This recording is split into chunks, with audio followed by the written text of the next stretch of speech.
Hola, buen día, tercer grado. Espero que se encuentre muy bien de salud. Hoy en la clase de Ciencias Sociales vamos a conocer las breves consideraciones sobre la conquista española.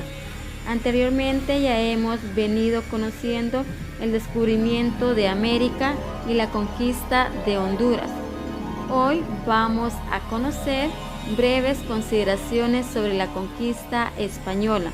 Nos vamos a ubicar en la página 168 hasta la página 175. Los españoles, aunque intrépidos y valientes, tenían grandes defectos y cometieron graves errores, movidos casi siempre por la sed de riqueza. Hubo actos de crueldad del vencedor sobre el vencido.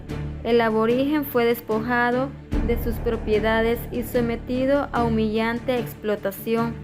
Difícilmente podían ser de otra forma cuando chocaron dos sistemas económicos, dos culturas y dos religiones diferentes. Y cuando muchas de las acciones de los conquistadores fueron inspiradas por la ambición y el poder, durante el periodo del descubrimiento, los españoles recorrieron muchos lugares de la costa atlántica del país, después de lo cual regresaron a España. En el periodo de la conquista se adentraron a nuestro territorio y fundaron algunas poblaciones que todavía existen, como es el caso de Trujillo, aun cuando no siempre están localizadas en el área inicial de fundación. Algunos españoles retornaron a su patria, otros se radicaron en Honduras.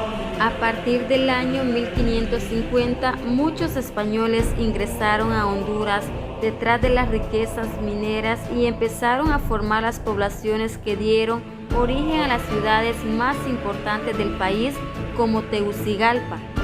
Efectuada la conquista de una región, se procedía a su colonización, para lo cual se establecía un gobierno local de acuerdo con las leyes de Indias, que era el código que contenía las disposiciones legales sobre administración y gobierno de los territorios de América.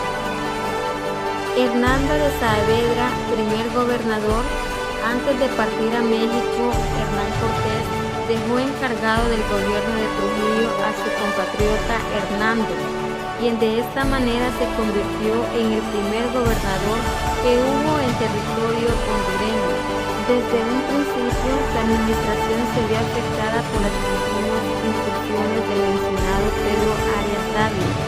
La vía de la frontera de Cáceres, que fundara en Olancho, tuvo poca duración debido a esas incursiones en las que nuestros aborígenes llevaban la peor parte en vista de los malos tratos que recibían de los españoles. Por otro lado, la fama de nuestras riquezas mineras despertaban cada día más codicia y la rivalidad entre los españoles. Los choques que sucedían con frecuencia, creando una situación que preocupó a la corona española. Diego López de Salcedo fue un segundo gobernador. Con la intención de acabar con esa situación, fue nombrado gobernador de la provincia de Honduras. Diego López de Salcedo, el nombramiento era portador de la orden de que los demás conquistadores abandonaran nuestro territorio en dos barcos y acompañados de un buen número de soldados. López de Salcedo zarpó de Santo Domingo y llegó a Trujillo el 26 de octubre de 1526. Encarceló al anterior gobernador y lo remitió a Santo Domingo.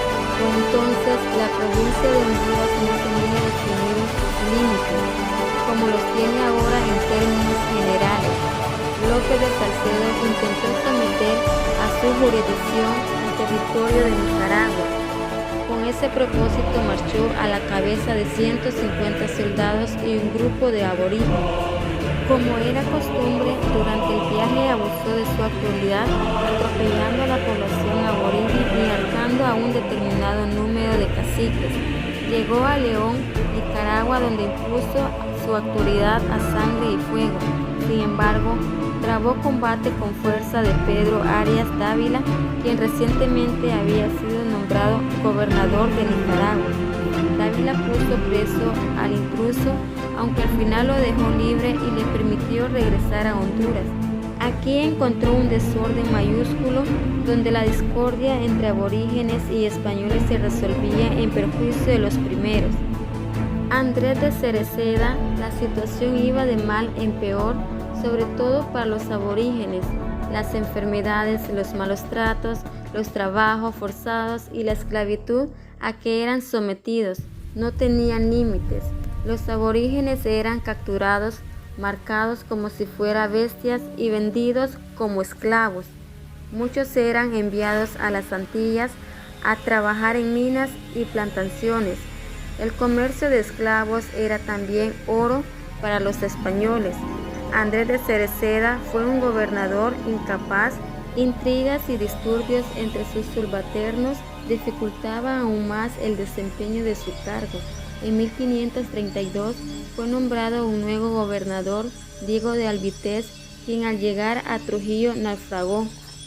Logró salvarse y tomar posesión del cargo, pero como era un hombre de edad avanzada, falleció a los pocos días, no sin antes entregar el cargo al mismo Andrés de Cereda.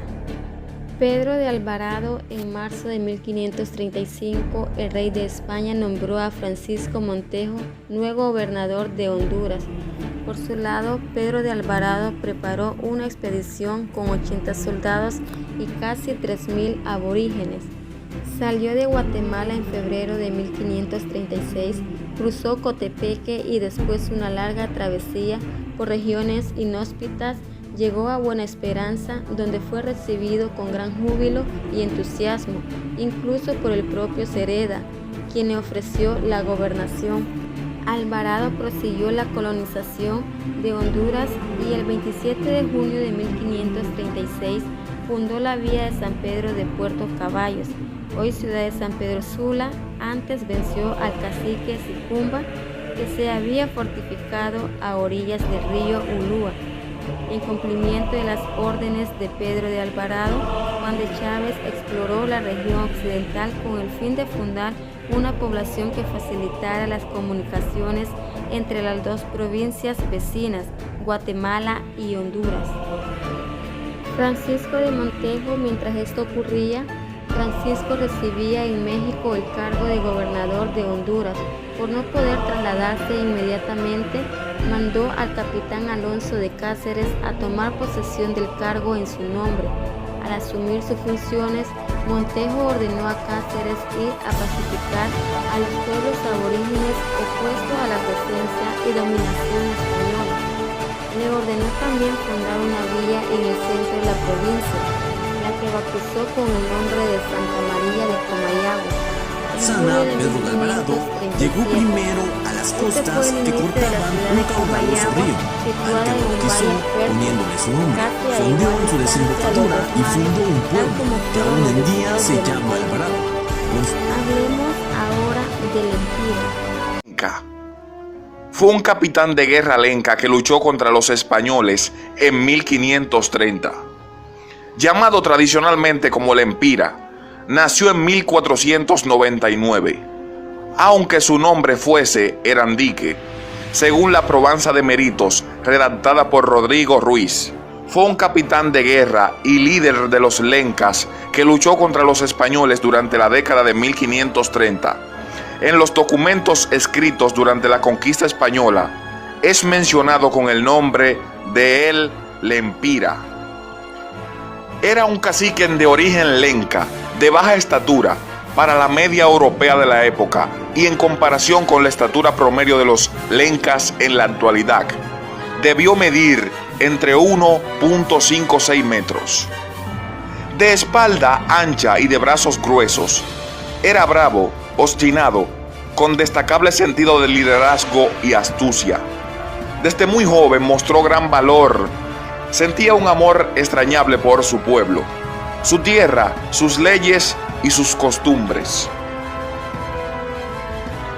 El nombre Lempira, según sostienen Jorge Larde y Larín, proviene de la palabra lempaira, que a su vez procede de dos vocablos de la lengua lenca: de lempa, que significa señor, título de alta dignidad o jerarquía, y de Hera, que significa cerro o sierra.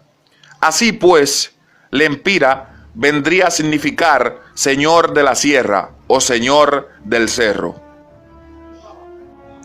Lempira fue comisionado por Entépica para que organizara la resistencia a la penetración de las tropas españolas en 1537, teniendo como base el cerro de Serquín. Cuando los españoles llegaron a Serquín, Lempira se encontraba luchando contra caciques vecinos. Pero debido a esta amenaza, Lempira se alió con el grupo lenca de los Carés y consiguió reunir un ejército de casi 30.000, según algunas fuentes, y de aproximadamente 2.000, según la probanza de méritos de Rodrigo Ruiz y otras fuentes.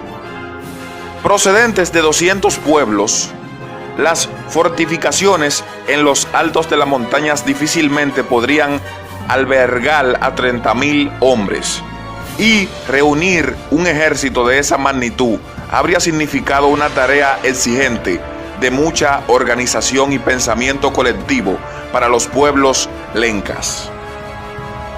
El ejército español, compuesto de aproximadamente 80 españoles y entre 1.000 y 3.000 nativos americanos traídos de Guatemala, habría sido con mucha facilidad derrotado por las fuerzas de Lempira.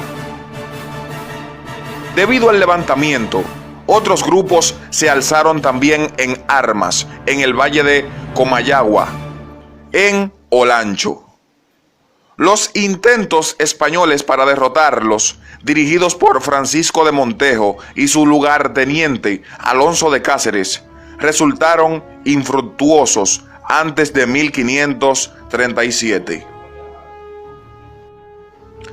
En medio de una negociación de paz, Herrera describe a dos hombres a caballo frente a Lempira que portaba una armadura de algodón similar a un cahuipili. Lempira rechaza las proposiciones y uno de los españoles, armado con una arcabuz oculta, le dispara. Lempira fallece y el ejército español en campaña intenta derrotar la fortificación nuevamente. Los lencas se ven sorprendidos por el fallecimiento de su líder. Algunos guerreros descienden el peñón y se ocultan en montañas aledañas para dar un contraataque. Mientras tanto, otros agotados se dan por vencidos. El resto continúa luchando hasta que la fortaleza cae en pocos días. La tarea de hoy es escribir un resumen de una hoja de las siguientes páginas, desde la página 168 hasta la página 175. Recuerde que un resumen es sacar lo más importante del texto. Muchas gracias, bendiciones.